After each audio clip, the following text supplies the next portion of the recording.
Hello दोस्तों, आपका हमारे यूट्यूब चैनल एनजे मोटिव पर हार्दिक अभिनंदन, स्वागत। कैसे हो आप? हमारे यूट्यूब चैनल एनजे मोटिव को सब्सक्राइब कर लीजिएगा अगर पहली बार आए हो तो। वीडियो को लाइक कीजिएगा अगर अच्छा लगे तो। हम लेकर आए हैं आपके लिए बीएसटीसी फर्स्ट ईयर एग्ज़ाम का 9th सब्जेक्ट कला शिक्षण का 2021 का पेपर। तो बने रहिए हमारे साथ। ये पेपर आपका कैसा हुआ कमेंट बॉक्स में ज़रूर बताइए। तो चलिए पेपर को देखते हैं कि कैसे कैसे क्वेश्चन उसमें पूछे गए। तो ये रहा दोस्तों आपका पेपर 2021 डीएलएड प्रथम वर्षीय पाठ्यक्रम का कला शिक्षा का है। नवम पेपर का है। पूर्णांक 30 है। यहाँ पर पूर्णांक 30 है। 2 घंटे का समय पीरियड है। कुछ सामान्य से इंस्ट्रक्शन दिए गए हैं। तो इसमें पहला प्रश्न है सृजनात्मक प्रक्रिया के चरण। दोस्तों मैं आपको बता दूं, आपके अगले एग्ज़ाम इंग्लिश के लिए हम वीडियो बनाने वाले हैं और चैनल पर अपलोड करेंगे। तो आप अपने सहायता मदद के लिए, अच्छी तैयारी के लिए हमारे यूट्यूब चैनल पर वीडियो देख लेवे। तो देखिएगा, पहला प्रश्न है कि सृजनात्मक प्रक्रिया के चरण क्या हैं। तो कल्पना, निरीक्षण और अनुभूति तीनों ही सृजनात्मक प्रक्रिया के चरण में आते हैं। तो इसका ऑप्शन दे राइट हो जाएगा, उपरोक्त सभी। अगला प्रश्न है राजस्थान में टेराकोटा शिल्प के लिए प्रसिद्ध हैं। तो मोलेला राजसमंद प्रसिद्ध है टेराकोटा शिल्प के लिए। दोस्तों ये बसी चित्तौड़गढ़ ये कावड़ निर्माण के लिए प्रसिद्ध है। आगे के प्रश्न की तरफ बढ़ते हैं। देखिएगा, ये छोटे वाले प्रश्न जो थे वो आधे आधे नंबर के थे। आपके सही हुए कि नहीं हुए ज़रूर बताइएगा। अगला प्रश्न है 1 नंबर के प्रश्नों में है कोलाज किसे कहते हैं। दोस्तों कोलाज वो होता है जिसमें हम किसी वस्तुओं का प्रत्यक्ष रूप से धरातल पर रखकर उनका चित्राकृति बनाते हैं, कोलाज कहलाता है। वर्ण के प्रमुख गुण बताइए, अगला चौथा प्रश्न है। तो आपके कितने नंबर स्कोर हो रहे हैं ज़रूर बताइएगा। कावड़ चित्रण का मूल उद्देश्य क्या है। तो इसमें देखिए दोस्तों, कावड़ चित्रण क्यों किया जाता है, कावड़ चित्रण है क्या, पहले देख लीजिएगा। कावड़ चित्रण व लकड़ी या काष्ठ से निर्मित एक देवघर हैं जिसमें देवताओं की तस्वीरें लगी होते हैं। इसमें धर्म आधारित न होकर सभी धर्मों के देवी देवताओं की चित्र लगाकर स्तुति की जाती है। इसका उद्देश्य है जो व्यक्ति आर्थिक और शारीरिक रूप से सक्षम नहीं होता है देव स्थलों के दर्शन करने में, उनके घर घर जाकर इन देव चित्रों का दर्शन करवाया जाता है तथा स्तुति सुनाई जाती है, देव वंदना सुनाई जाती है। अगला प्रश्न है स्वर को परिभाषित कीजिए। तो स्वर क्या है मित्रों, स्वर वह हैं जो कंपन, नियमित कंपन व नियमित आवृत्ति के चलते उत्पन्न मन मुग्ध कर देने वाली ध्वनि है। मन मुग्ध कर देने वाली, सुख देने वाली, आनंद देने वाली ध्वनि है स्वर। तो स्वर की परिभाषा हो गई। अब स्वर कितने होते हैं, 7 स्वर होते हैं। सा, रे, ग, म, प, ध, नी। तो स्वर 7 हो गए। अब स्वर के भेद कितने होते हैं। स्वर के 2 भेद होते हैं, एक शुद्ध स्वर, दूसरा विकृत स्वर। दूसरा कौन सा हो जाएगा दोस्तों, विकृत स्वर। विकृत स्वर के भी 2 भेद होते हैं, कोमल और कठोर। दोस्तों कोमल और कठोर। तो ये आपके स्वर की परिभाषा, स्वर के प्रकार और भेद हो गए। अगला प्रश्न है कि नाटकीकरण का क्या अर्थ है। अगला है कि कल्पना ही कला की जननी है, अर्थात कला के सृजन का प्रमुख कारण कल्पना है। तो इसको स्पष्ट करना है कि किस प्रकार कला के जन्म में, कला के निर्माण में कल्पना की भूमिका है। अगला है प्रश्न कि फड़ पेंटिंग पर संक्षिप्त टिप्पणी लिखनी है।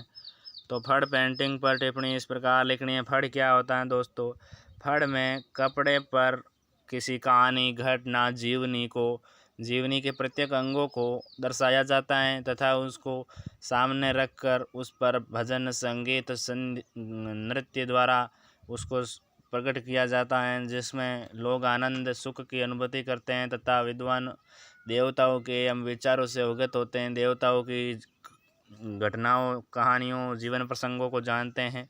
फड़ विशेषते देवनारायण जी, पाबू जी, हड़बू जी, देवनारायण जी, पाबू जी, हड़बू जी, रामदेव जी के जीवन पर प्रचलित हैं। इन पर फड़ वाचन होता है। तो फड़ वाचन भीलवाड़ा के शाहपुरा की फड़ प्रसिद्ध हैं दोस्तों, जिसमें प्रमुख कलाकार हैं श्रीलाल जोशी। कौन है मित्रों? श्रीलाल जोशी प्रमुख फड़ चित्रण के कलाकार हैं, श्रीलाल जोशी। तो यह प्रश्न बहुत ही इजी था। शिल्प के कौन कौन से प्रकार हैं? अगला प्रश्न ये था, स्पष्ट करो। रेखांकन के प्रकारों के बारे में बताना था, बता सकते थे आप, स्पष्ट थे।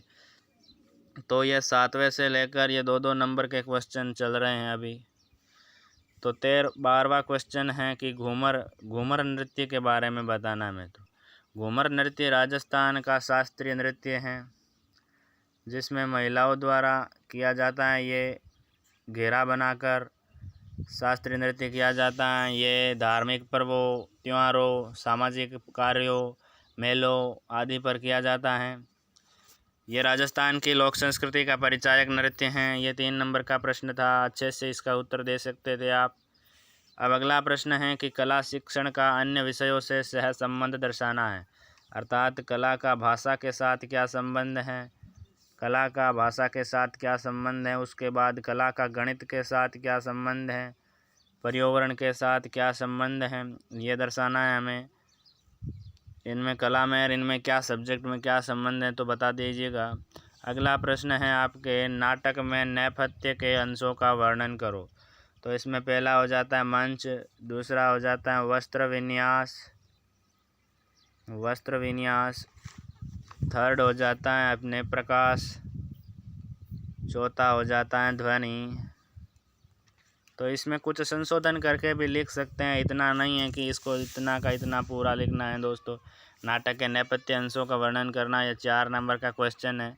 थोड़ा बहुत इधर उधर भी कर सकते हो आप इसमें अपने आधार पर। अगला प्रश्न है जो कि भारत में नाट्य कला के इतिहास पर निबंध लिखना था। इसके अथवा में था नाट्य के नेपथ्य अंशों का वर्णन में। अगला प्रश्न है कि मूक अभिनय के बारे में विस्तार से लिखना है। मूक अभिनय, जिस अभिनय में आवाज़ का इस्तेमाल नहीं होता, ध्वनियों का इस्तेमाल नहीं होता, जो संकेतों के माध्यम से चलता है नाटक, वो मूक अभिनय के अंतर्गत आता है। इसको विस्तार से बताना था, पात्रों के बारे में, विषय वस्तु के बारे में।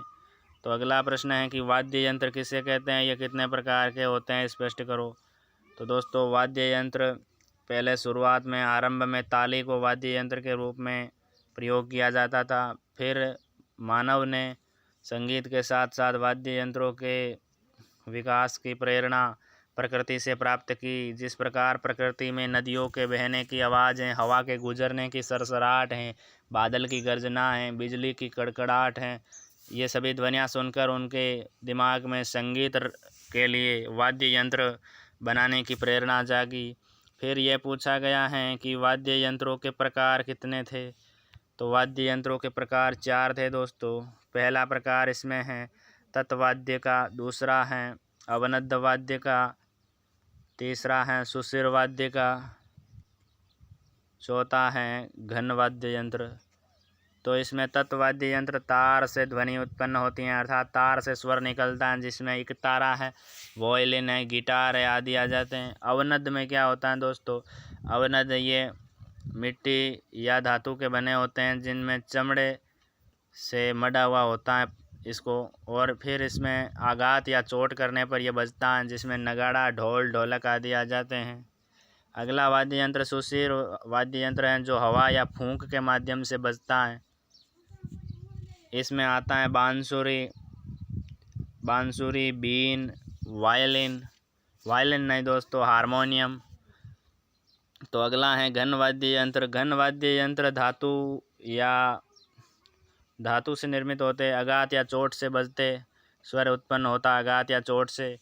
फिर इसमें घन वाद्य यंत्र में उदाहरण के तौर पर आप घंटी, मजीरा को देख सकते हो, घुंघरू है। तो इस प्रकार ये आपका आज का पेपर बहुत ही आसान था। तो अगला पेपर अपने इंग्लिश पेडागोजी प्रोफिशिएंसी का है, English language pedagogy and proficiency का है, जिसके लिए आपके लिए वीडियो समय रहते उपलब्ध करवा दिए जाएंगे। तो हमारे यूट्यूब चैनल एनजे मोटिव के प्रति अपना स्नेह बनाए रखें, अर्थात दोस्तों जुड़े रहिए हमारे यूट्यूब चैनल।